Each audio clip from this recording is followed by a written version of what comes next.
Kisah dimulai dengan memperlihatkan mobil pengangkut uang milik salah satu perusahaan jasa keamanan terlihat berhenti di sebuah toko donat untuk membeli makanan.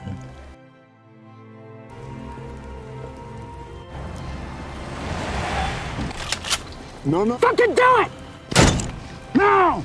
Take your foot off the gas! Press!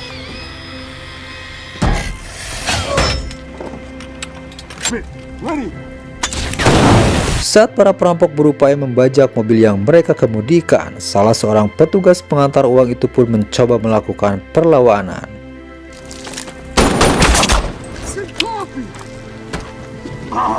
Berhasil melumpuhkan semua petugas pengantar uang. Para perampok itu pun bergegas pergi dengan membawa mobil pengangkut uang itu dari tempat itu.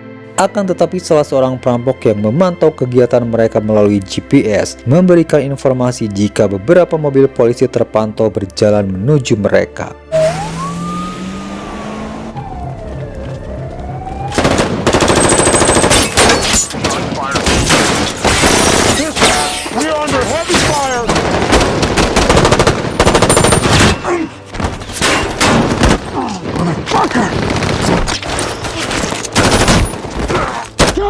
Let's go! Berhasil melumpuhkan semua polisi yang mencoba menggagalkan aksinya. Komplotan perampok itu pun segera pergi meninggalkan tempat itu melalui rute yang dipandu oleh salah seorang perampok untuk mempercepat perjalanan mereka.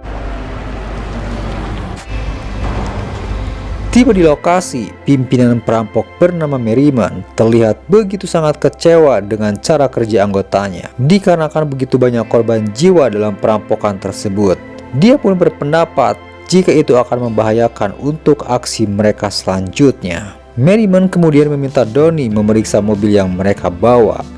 Dan setelah memastikan mobil itu tidak memiliki alat pelacak, mereka pun segera pergi meninggalkan tempat itu.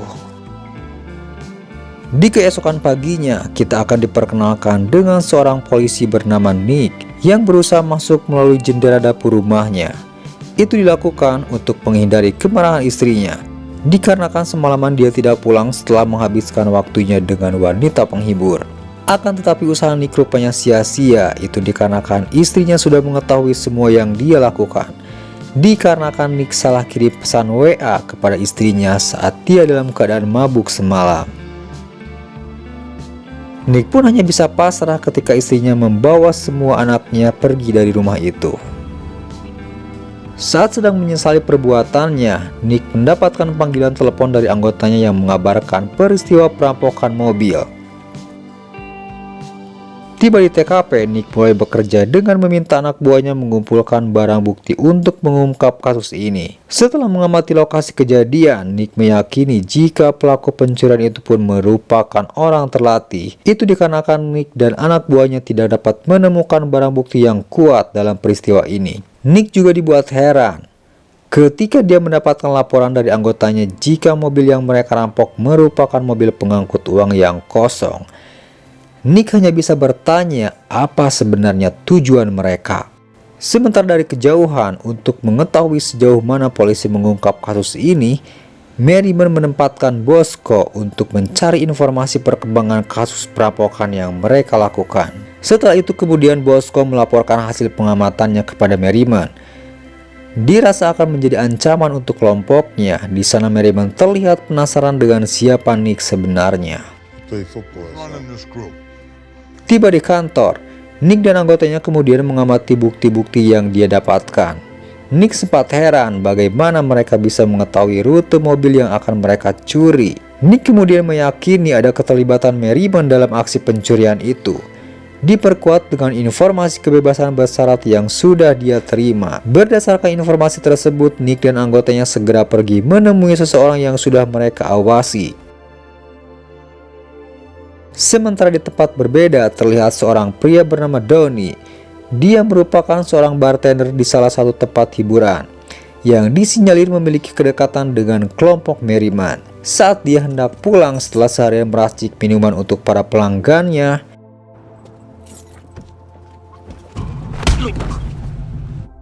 tiba-tiba muncul beberapa orang yang langsung menghajarnya hingga dia pingsan. Dan saat tersadar dia begitu kaget ketika mengetahui dirinya berada di tempat Nick dengan membawa semua anggotanya. Kemudian di sana Nick menginterogasi Donnie terkait hubungannya dengan kelompok Merriman. You know what this means?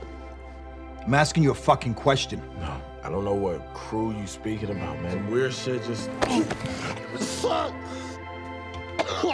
Sempat membantah semua tuduhan yang dilayangkan kepadanya. Akan tetapi setelah Nick memperlihatkan foto dirinya dengan Merriman dan sedikit tindakan kekerasan, akhirnya Donnie mulai menceritakan keterkaitannya dengan kelompok Merriman. Di sana Donnie menceritakan awal mula dia bergabung dengan kelompok itu. Saat dia sedang bekerja, anak buah Merriman bernama Bosco, yang kebetulan merupakan pelanggan di bar, menawari pekerjaan sebagai sopir dengan bayaran yang cukup menggiurkan. Setelah itu kemudian Donnie dibawa untuk menemui Merriman di rumahnya. Oh, so you spent some time at Wayside? $7 pancakes. So you can drive, huh? Oh, I could drive.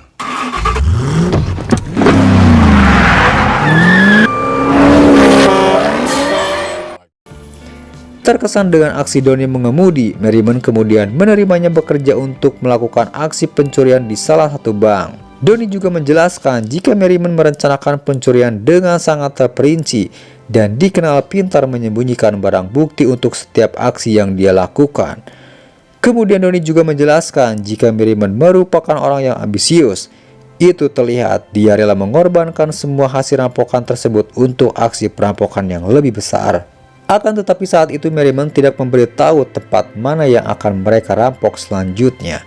Mengingat pentingnya informasi dari Donnie, saat itu Nick membebaskan Donnie untuk memata-matai kelompok Merriman. Saat dalam perjalanan pulang, Donnie mendapatkan panggilan telepon dari Merriman. Dia meminta datang ke suatu tempat pukul 8 pagi. Keesokan paginya, Donnie dibawa Merriman dan anak buah yang lain ke sebuah gedung yang berada tepat di samping Bank Federal. Di sana Merriman menjelaskan rencananya untuk mencuri Bank Federal Los Angeles, yang merupakan pusat penyimpanan uang dari semua bank di wilayah Los Angeles. Bank ini memiliki pengamanan super ketat dengan penjagaan berlapis di tiap tingkatnya. Setidaknya sampai dengan saat ini ada 53 kali percobaan perampokan yang selalu berhasil digagalkan oleh sistem keamanan bank. Merriman kemudian menjelaskan teknis terkait perampokan yang akan mereka lakukan, di mana setiap harinya mobil pengangkut uang dari semua bank yang ada di Los Angeles akan menyimpan uangnya di Bank Federal. Setelah uang itu masuk, petugas bank akan memasukkan nomor seri setiap uang ke pusat data bank. Dengan demikian, jika satu lembar saja uang itu hilang dari Bank Federal, akan dengan mudah dilacak keberadaannya dan siapa yang menggunakan. Kemudian petugas bank akan membawa semua uang itu ke ruang pemeriksaan untuk diperiksa ketepatan jumlahnya dan memisahkan antara uang pecahan baru dengan uang pecahan lama yang sudah tidak layak edar. Kemudian uang yang sudah dipisahkan akan dihapus nomor serinya di pusat data Bank Federal untuk diterbitkan uang pecahan baru. Lalu fisik uang pecahan lama yang sudah tidak layak edar akan dimasukkan ke dalam mesin penghancur kertas, kemudian akan dibuang ke tong sampah. Dan rencananya Merriman akan mengambil uang pecahan lama yang jumlahnya kurang lebih 30 juta dolar itu sebelum dimasukkan ke dalam mesin penghancur kertas. Merriman meyakini dengan mengambil uang itu dia dan kelompoknya tidak akan dikejar oleh polisi karena uang pecahan lama itu sudah tidak ada lagi di dalam data Bank Federal. Sementara di tempat berbeda, Nick dan anggotanya mencoba mendalami informasi yang diberikan oleh Donnie. Kemudian mereka mulai mengidentifikasi orang-orang yang terlibat di dalamnya. Dugaan terhadap Merriman pun semakin kuat dengan ditemukannya beberapa kasus pencurian yang belum terungkap sampai dengan saat ini. Dan sekarang, setelah Merriman dibebaskan, terjadi lagi perampokan dengan modus serupa. Saat hendak pulang, di parkiran Nick dihampiri seseorang yang merupakan pengacara istrinya yang memberikan surat gugatan perceraian. Bak tersambar petir di siang bolong, seketika Nick pun terdiam menerima gugatan dari istrinya. Beban pekerjaan yang begitu berat ditambah dengan masalah keluarganya yang diambang kehancuran. Keesokan harinya, Merriman mulai menjalankan rencananya dengan meminta Donnie melamar kerja di sebuah restoran cepat saji yang tepatnya tidak jauh dengan Bank Federal. Sementara Merriman sendiri terlihat mempersiapkan peralatan yang akan digunakan dalam perampokan yang akan mereka lakukan. Tiba hari saat Donnie mulai bekerja di tempat yang sudah direncanakan. Hari itu kebetulan dia mendapatkan pesanan dari dalam gedung Bank Federal. Di sana Donnie mulai menjalankan aksinya. Masuk sebagai pengantar makanan, Donnie dengan mudah menembus penjagaan ketat petugas keamanan yang ada di area gedung. Donnie masuk ke dalam gedung dengan membawa 2 bungkus makanan. Satu pesanan untuk karyawan bank, kemudian 1 bungkus lagi disimpan di atas ventilasi kamar mandi Bank Federal.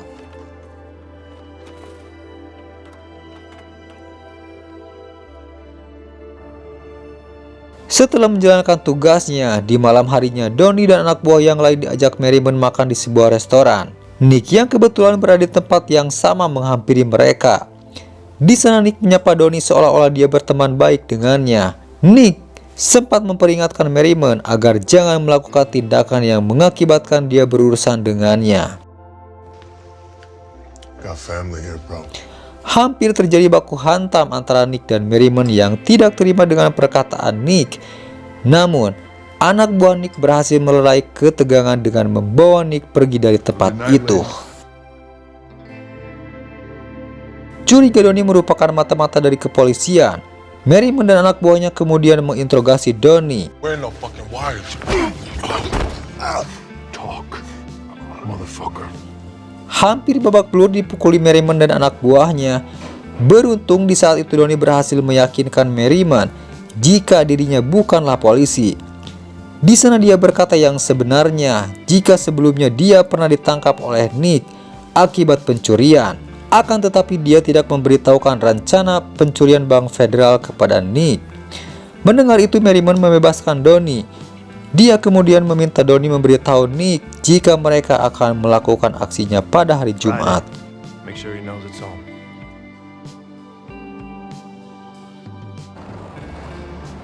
Keesokan harinya, saat Nick sedang berada di toko pakaian, Donnie mendatanginya. Dia memberitahukan kepada Nick jika Merriman akan segera melakukan aksinya. Sebelum pergi, Donnie juga memperingatkan Nick untuk memakai rompi anti peluru. Bukannya ciut dengan gertakan dari Donnie, justru di sore harinya Nick pergi ke arena latihan menembak tepat di mana Merriman sedang berada di sana. Nick memperlihatkan skill menembaknya kepada Merriman, seolah itu berkata jangan coba main-main dengannya. Tidak cukup sampai di situ, Nick terus mengganggu mental Merriman. Saat itu Nick sengaja bermain kuda-kudaan dengan kekasih Merriman yang diketahui merupakan wanita penghibur. Di sana Nick sengaja melakukan itu untuk mendapatkan informasi rencana yang akan Merriman lakukan.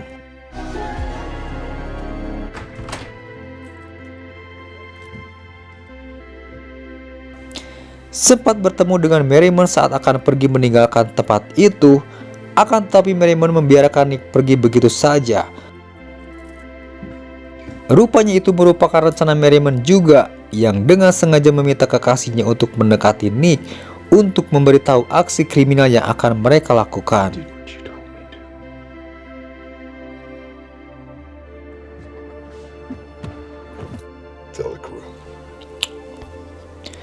Keesokan harinya tepat di mana rencana itu akan dijalankan, Merriman membawa perlengkapan untuk melancarkan aksinya. Sementara anggota yang lain terlihat berpamitan kepada keluarganya. Nick sendiri terlihat mendatangi sekolah anaknya untuk melepaskan rindu setelah beberapa waktu berpisah. McKenna! All right, Pookie. Better get back to class. Hi, Daddy. Setelah itu, Nick segera pergi ke lokasi menurut informasi yang dia dapatkan. Lama mengawasi tempat itu, akhirnya dia melihat sekelompok orang bersenjata lengkap masuk ke dalam sebuah bank. Suspects arriving on location.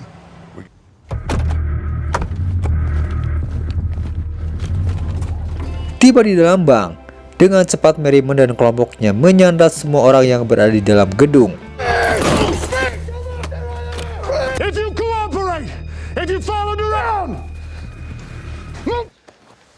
Stop.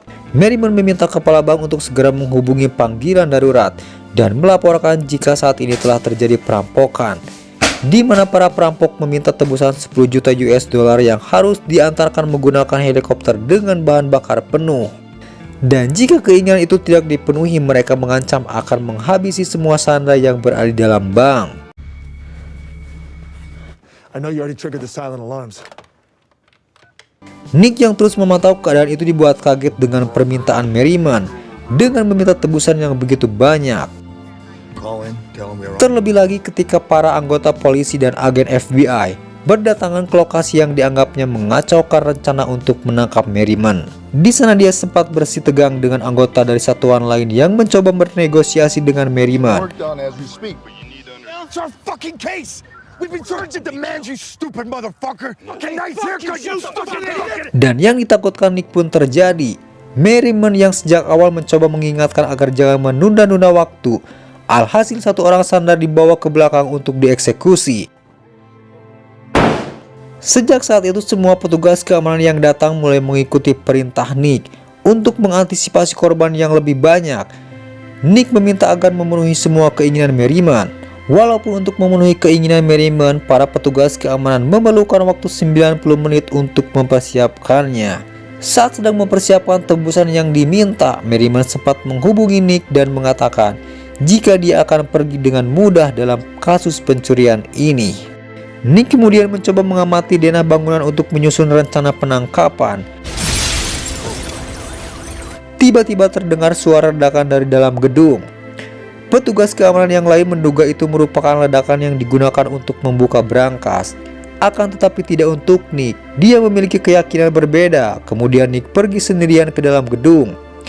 Setibanya di sana, Nick dibuat kaget dengan menghilangnya semua kelompok Merriman dan mendapati sandera yang awalnya diketahui dibunuh ternyata masih hidup.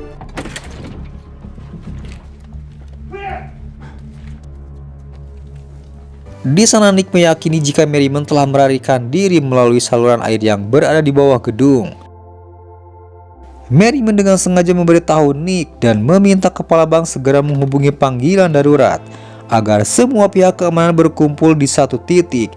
Itu dilakukan untuk mengelabui petugas kepolisian dan mengalihkan perhatian kepada target perampokan utamanya, yaitu Bank Federal. Sementara di tempat lain, anak buah Merriman berhasil menyadap telepon bank yang mereka rampok. Kemudian dia mengatur jadwal pengiriman uang ke Bank Federal. Setelah permintaannya disetujui, Merriman dan LeFaux segera pergi ke Bank Federal menggunakan mobil pengangkut uang yang sudah mereka curi sebelumnya. Yeah, I just switched this over this week. All right. You good to go? All right, thank Open the you. gate. Masuk dengan menyamar sebagai karyawan perusahaan pengantar uang, mereka dengan mudah mengelabui semua petugas keamanan Bank Federal. I don't know where they had you guys routed before, but we're gonna. Sesapanya di dalam, Merriman mengikuti semua prosedur pemeriksaan uang yang ada di Bank Federal.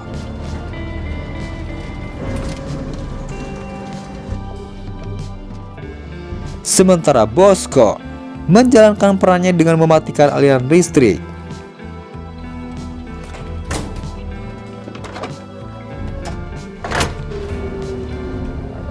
Okay, here we go. Saat listrik mati, petugas keamanan meminta semua karyawan yang berada di ruangan pemeriksaan uang untuk meninggalkan tempat itu. Dan aksi para perampok jenius itu pun segera dimulai. Negative.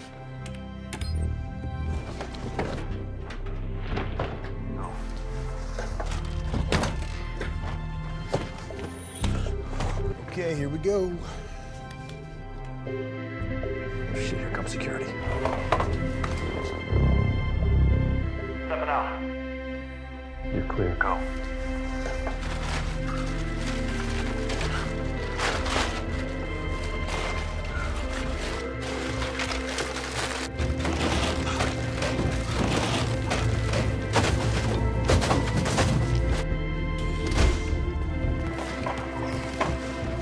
The back, get out.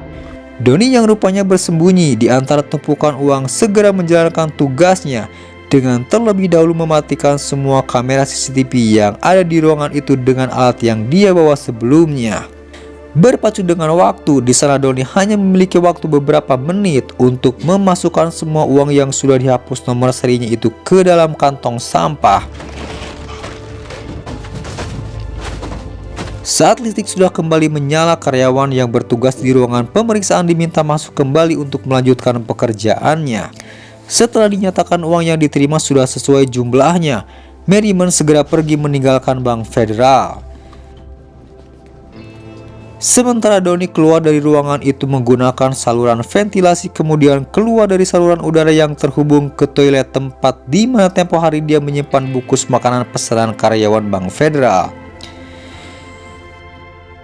Dia pun segera berganti kostum seolah-olah habis mengantarkan makanan ke karyawan bank. Sempat terjadi kebingungan dengan petugas keamanan Bank Federal. Itu dikarenakan Donnie tidak ada dalam buku tamu yang masuk pada hari itu. Akan tetapi petugas yang pernah melihat Donnie sebelumnya, dia pun mempersilahkannya pergi. Di lokasi berbeda, Bosco terlihat memantau mobil sampah yang keluar dari Bank Federal. Tidak lama kemudian, mobil itu pun datang dan langsung dibajak untuk dibawa ke lokasi pembuangan sampah. Get out. Come on. Move. Move.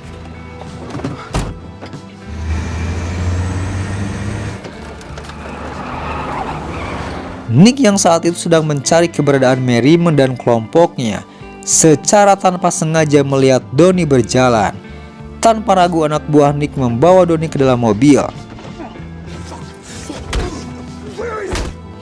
Di sana Donnie disiksa dan diinterogasi kembali terkait dengan keberadaan Merriman saat ini. Aksi itu terlihat salah satu anggota Merriman yang ditugaskan memantau keadaan area sekitar bank. Dia pun segera memberitahu penangkapan Donnie kepada Merriman. Mengetahui hal itu, Merriman kemudian meminta Bosco dan LaFauk mempercepat memasukkan semua kantong sampah ke dalam mobil lain. Setelah mendapatkan informasi keberadaannya, Nick kemudian bergerak menuju lokasi Merriman saat ini. Terjebak kemacetan parah akibat jalan ditutup oleh polisi lalu lintas, Nick memutuskan memborgol Donnie. Dia pun turun dari mobilnya untuk melakukan penangkapan.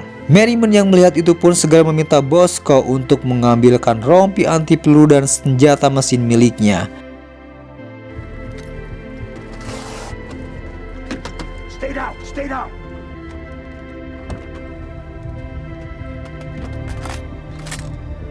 Get down behind the wheel. Listen, cut him off, okay? Tony Z.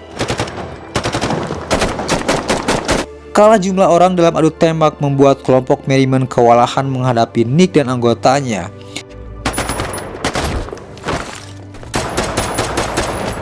Saat Bosco dan LaFauk tewas tertembak, Merriman pergi untuk melarikan diri. Melihat itu, Nick meminta anak buahnya menutup jalan pelarian dengan cara menempatkan anak buahnya di beberapa titik lokasi.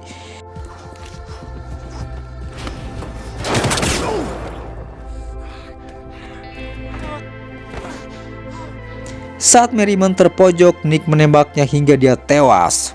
Nick kemudian kembali ke dalam mobilnya. Dia pun dibuat terkejut ketika Donnie sudah kabur dengan cara melepaskan borgol. Nick kemudian memeriksa mobil Merriman. Di sana dia kembali dibuat bingung dengan tidak ditemukannya uang di mobil itu. Di tengah kebingungan itu, Nick didatangi anggota FBI yang memberikan informasi jika Bank Federal tidak ditemukan kekurangan uang dalam sistem mereka.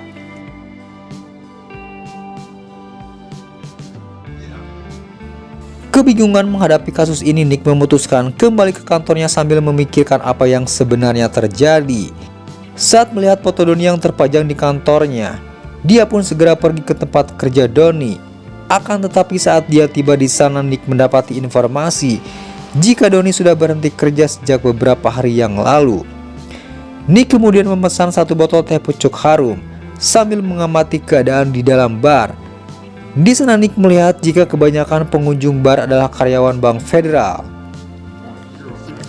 Saat Nick hendak pulang, dia pun tersadar jika bar itu berada tepat di seberang Bank Federal. Di sana Nick meyakini jika otak dari perampokan ini adalah Donnie yang memanfaatkan Merriman dan kelompoknya untuk melakukan aksi pencurian bank federal, di mana niat itu muncul setelah Donnie mendapatkan informasi kelemahan bank federal dari para pelanggan bar tempat dia bekerja. Selain memanfaatkan Merriman dan kelompoknya, Donnie juga memiliki kelompok kecil untuk melancarkan aksinya.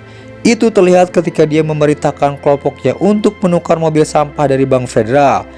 Alhasil, mobil yang dibawa Merriman itu merupakan mobil sampah yang sudah ditukar, dengan kata lain tidak ada uang di dalamnya. Saat Donnie berhasil kabur dari mobil Nick, dia segera membungkus semua uang ke dalam bank untuk dikirim ke tempat pencucian uang. Dan di akhir film, Donnie sudah berada di negara berbeda dengan bekerja kembali sebagai bartender yang terdapat toko berlian di depannya. Wah, jenius juga nih si Donnie ya.